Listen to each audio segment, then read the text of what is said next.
Well, good evening, everybody, and welcome back to the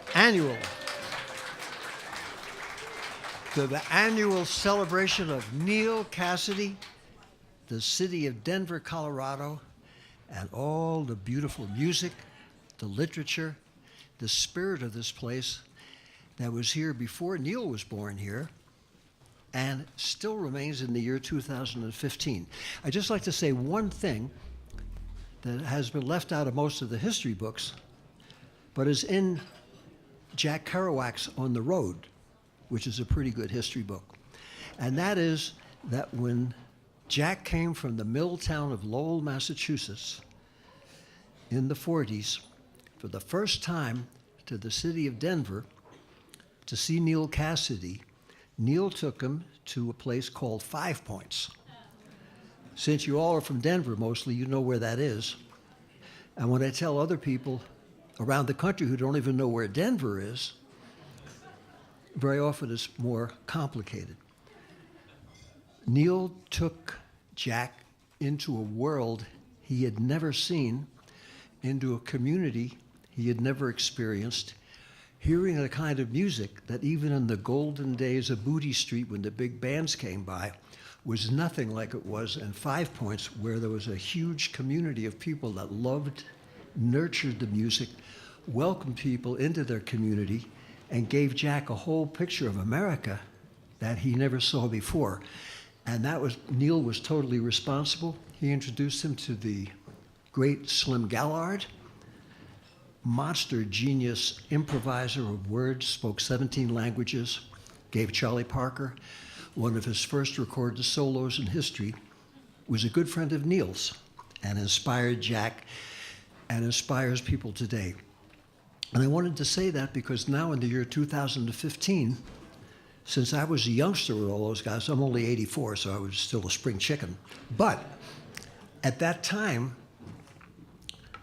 most people in the country were not aware of that beautiful music and the painting and the literature and the energy of post-World War II America, that euphoria.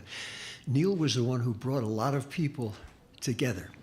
And most important, he fostered creativity in Jack even more. And Jack, in turn, fostered creativity to the whole world. And Carolyn, Neal's widow,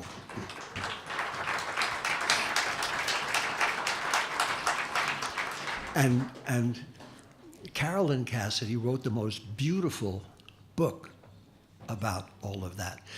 So when people are writing and making movies, we all have a constitutional right to do whatever we want. But it sounded kind of good. I was a history major in college, even though I knew I wanted to be a musician. I was always told primary sources.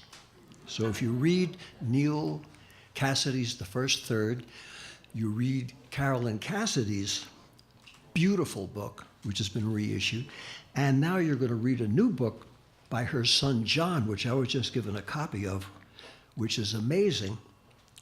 You can get a pretty good point of view whose people lived that. My book, Offbeat, collaborated with Kerouac, had a tiny part of that picture when Neal and I were hanging out the last time in 1965. That was a minuscule part of the picture. I just wanted to mention that because it's such a joy to see the city of Denver honor a native son, especially in an event like this in this beautiful place. We really thank Mark Bleisner and everyone for putting this together.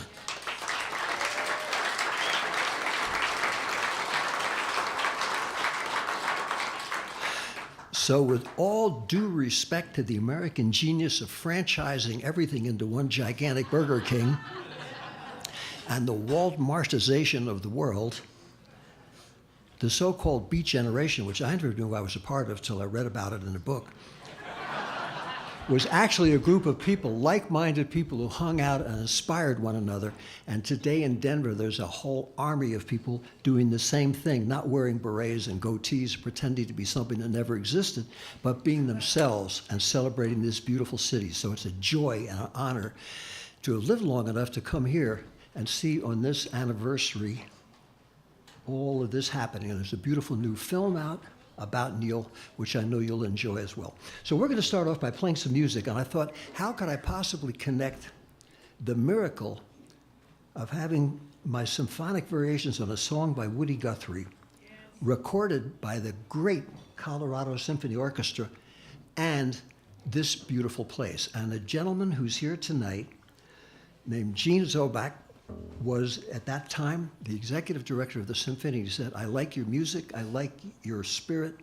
I would like to have the orchestra record your piece. Well, as we all know, orchestral music today, especially contemporary music, gets outsourced to countries where the musicians get $10 a day if they're lucky, and it's cost effective, which is a good thing. I thought certainly Woody Guthrie, who stood up for unions and working people, wouldn't want something done more or less by the slave labor style of doing it. So we waited and waited and waited, and I thought, my gosh, if I'm going to meet this gentleman here, and he sees me playing in a coffee house, beautiful place like this, he's going to think he couldn't possibly write a symphony, much less conduct one. And sure enough, his opening statement was, I love the playing of Tony Black. That's the gentleman sitting right here. That was the mind blower of all time. I said, wow, 2012, finally people in the symphony world have discovered the 20th century. 2112, I beg your pardon. 100 years afterwards, it's suddenly acknowledged. When we recorded the symphony, the first half we did what's now on a CD for the first time. The second part, which will come out in the next 25 years, guaranteed, was the second half of the program where we celebrated the music of Woody Guthrie. Josh White Jr. came and played, but we started off with a piece by Duke Ellington, who played 5 points, who Neal loved, whom Jack loved, and the whole symphony sat there. And when they heard this gentleman, Mr. Hugh Reagan,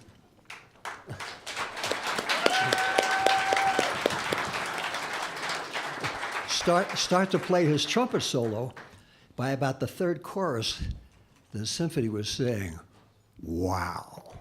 And they could feel that beautiful feeling that jazz engenders coming back to them. And they saw the conductor-composer being Mr. Super Sideman, rather than the traditional role of Achtung, you Schwein, I am the head waiter and you're the busboy. Rather a different picture of music. And that's exactly what the spirit of jazz gave all of us, to remind us that we're all connected, that we're all part of the band, we all have something to contribute, and we all have to respect each other and the people that we're with. So we're going to start off with the great Duke Ellington tune, which should be our way of tying together the most improbable thing of a new symphony, Neal Cassady, 5 points, Denver, jazz, and all things of lasting beauty. And since I introduced two of the gentlemen, for those of you who might have come in late or were buying a drink and didn't hear, young gentleman playing bass violin, you'll notice he doesn't have frets, so he has to put his finger down at the right place at the right time. Overqualified for 2015? Definitely. Thank heavens. This is Duke Ellington's music of a tune that Jack and Neal loved, and we all love today.